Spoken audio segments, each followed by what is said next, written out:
दोस्तों, बहुत समय पहले की बात है। भारतवर्ष के समृद्ध और विशाल राज्य सूर्यगढ़ में सम्राट सूर्य प्रताप और रानी सूर्यमाला का शासन था। वे बहुत ही न्यायप्रिय, धर्मपरायण और प्रजा के अत्यंत प्रिय शासक थे, परंतु उनके कोई संतान न थी। संतान की प्राप्ति के लिए उन्होंने अनेकों सालों तक तपस्या, व्रत और यज्ञों के बाद रानी ने एक कन्या को जन्म दिया। राजमहल खुशियों से गूंज उठा। राजा ने अपनी प्रिय पुत्री का नाम राजकुमारी चंद्रप्रभा रखा, क्योंकि उसके मुख पर ऐसी आभा थी जैसे पूर्णिमा का चांद धरती पर उतर आया हो। राजकुमारी बचपन से ही अत्यंत सुंदर थी। उसके सुंदर बाल और कोमल त्वचा, उसकी नील कमल सी आंखें सभी को मोहित कर देती। लेकिन राजकुमारी की सुंदरता के साथ साथ एक ऐसा अवगुण जन्मा जिसे अहंकार कहा गया। एक दिन दरबार में राजकुमारी के जन्मदिन पर एक भव्य समारोह का आयोजन हुआ। महामंत्री चड़क ने विदेश से एक कीमती उपहार राजकुमारी को भेंट स्वरूप देना चाहा। जब राजकुमारी ने देखा तो उसे गुस्से में आकर दूर फेंक दिया। यह देख सभी राजसभा के लोग सन्न रह गए। रानी सूर्यमाला की आंखों में आंसू आ गए और सम्राट सूर्य प्रताप को पहली बार अपनी बेटी की परवरिश पर संदेह हुआ। राजा चुपचाप अपने महल में चले गए।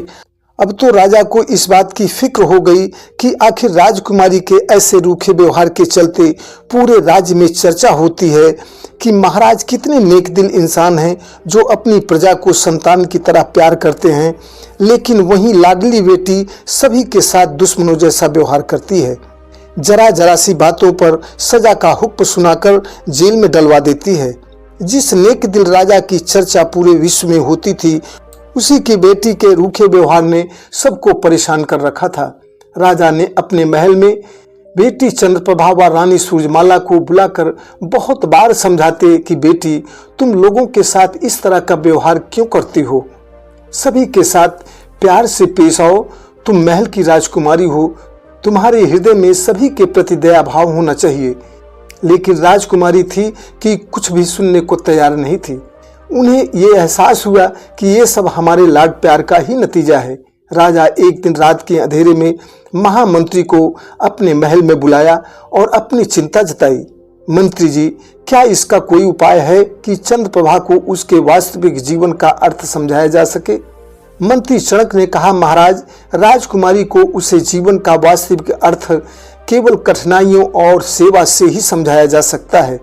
महाराज क्षमा करें, मेरी यही सलाह है कि राजकुमारी की शादी कर दी जाए।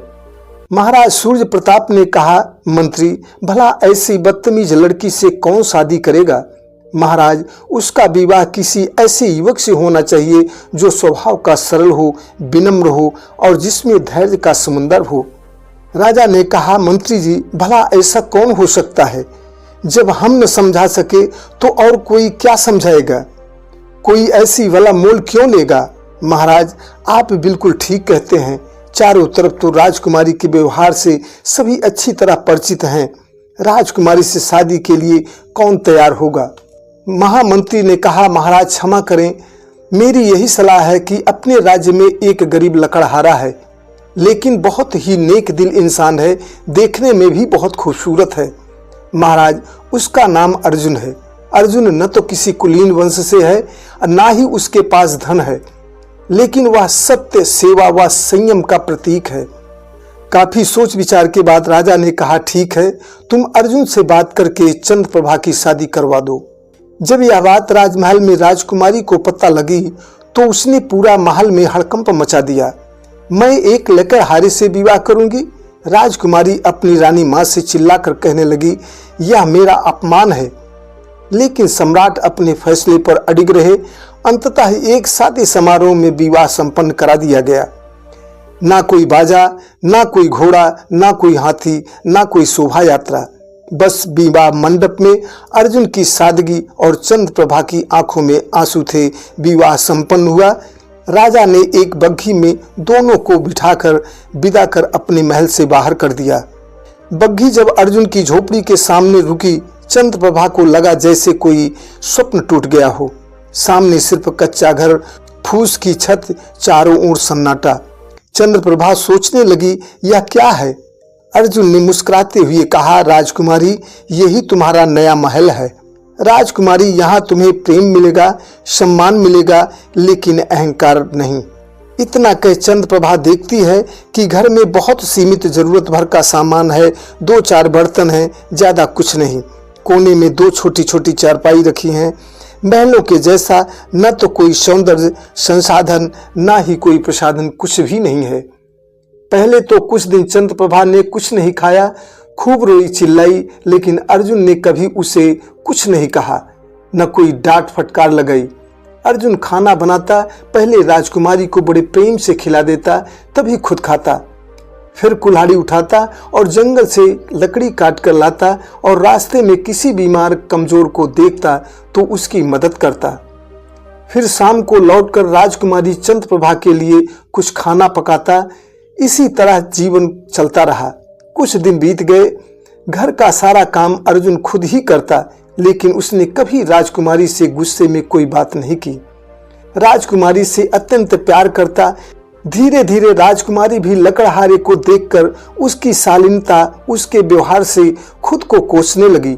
लकड़हारा सदैव खुश रहता और राजकुमारी को भी खुश रखने की कोशिश करता। धीरे धीरे दोनों में प्रेम बढ़ने लगा। शाम को लकड़हारा आया और दोनों बैठे थे। राजकुमारी कहती है, मेरे पिता महाराज और मेरी रानी माँ ने मेरे साथ अच्छा नहीं किया। अर्जुन कहता है, आपने भी तो उनके लाड प्यार का फायदा उठाया है। उन्हें ऐसा करने के लिए तो आपने ही मजबूर किया। तुम इकलौती संतान थी, इसलिए वो तुमसे बहुत प्यार करते थे, तुम्हारी हर बात मानते थे, और तुमने उसका ये सिला दिया कि अपनी मनमानी करने लगी। राजकुमारी, जिद बच्चों को अच्छी लगती है, बड़ों को नहीं।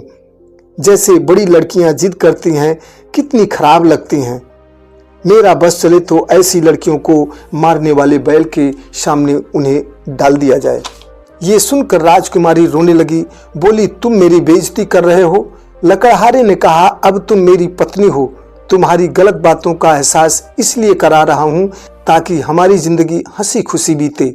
याद करो, जब महल में एक भव्य समारोह था तो उस समय तुमने महामंत्री का दिया हुआ तोहफा फेंक कर कितनी बदतमीजी की थी। उस समय महामंत्री अपने आप को कितना अपमानित महसूस किए थे। लकड़हारे ने याद दिलाया।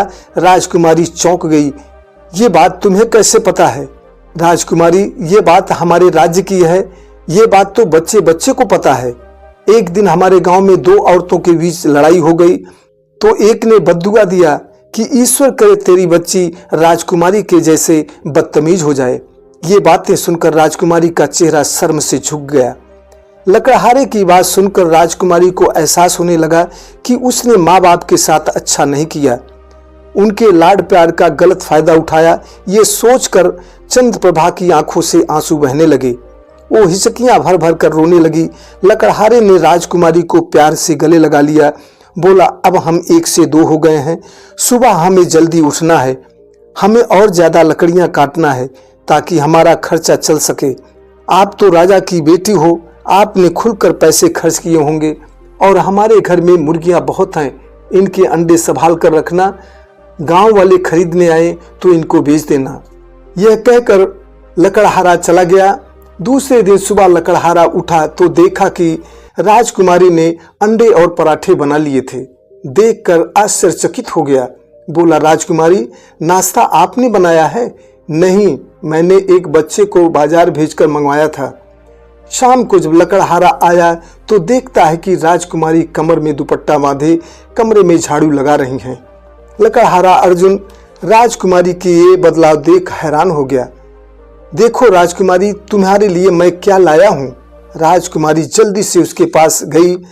अब वो बदली हुई लग रही थी। उसके चेहरे पर गुस्सा और अक्कड़ नजर नहीं आ रही थी। लकड़हारे ने ढेर सारे मीठे मीठे बेर लाए थे। सारे बेर राजकुमारी के हाथों पर रख दिए। मैंने इन्हें जंगल से तुम्हारे लिए तोड़कर लाया हूँ। खुश होकर ले लिए और राजकुमारी मजे से खाने लगी। बहुत अच्छे हैं। ऐसे आवाज सुनकर अर्जुन को बहुत अच्छा लगा। एक दिन राजकुमारी ने कहा, आपकी बातें सुनकर मुझे इस बात का एहसास हुआ कि मैं अपने माता पिता को अपनी नासमझी में कितना दुख दिए हैं। मैं बहुत शर्मिंदा हूँ। आप मुझे उनसे मिलाने ले चलो। लकड़हारे ने घबरा कर कहा, नहीं, तुम वहीं रह जाओगी, आओगी नहीं। मैं क्या करूंगा? घर की देखरेख कौन करेगा? राजकुमारी हंसकर बोली, नहीं, मैं कल उनसे मिलकर वापस आ जाऊंगी। अब मेरा असल घर तो यही है। जब लकड़हारे ने ऐसी बातें सुना तो उसके खुशी का ठिकाना न रहा, लेकिन उसने अपनी खुशियां जाहिर नहीं की। लकड़हारे ने कहा, अगर मैं लकड़ी काटने जंगल नहीं गया तो पैसे नहीं मिलेंगे। राजकुमारी बोली, आप पैसे की फिक्र मत करो, मैं बहुत सारे सोने के सिक्के जमा कर रखे हैं, वो हमारे कमरे में हैं। आते समय मैं ढेर सारी अशर्फियां लेकर आऊंगी। लकड़हारे ने धीरे से कहा, ठीक है, हम कल चलेंगे। राजकुमारी चंद्रप्रभा को लेकर लकड़हारा दूसरे दिन चल पड़ा। कुछ ही पलों में दोनों राजमहल पहुंच गए।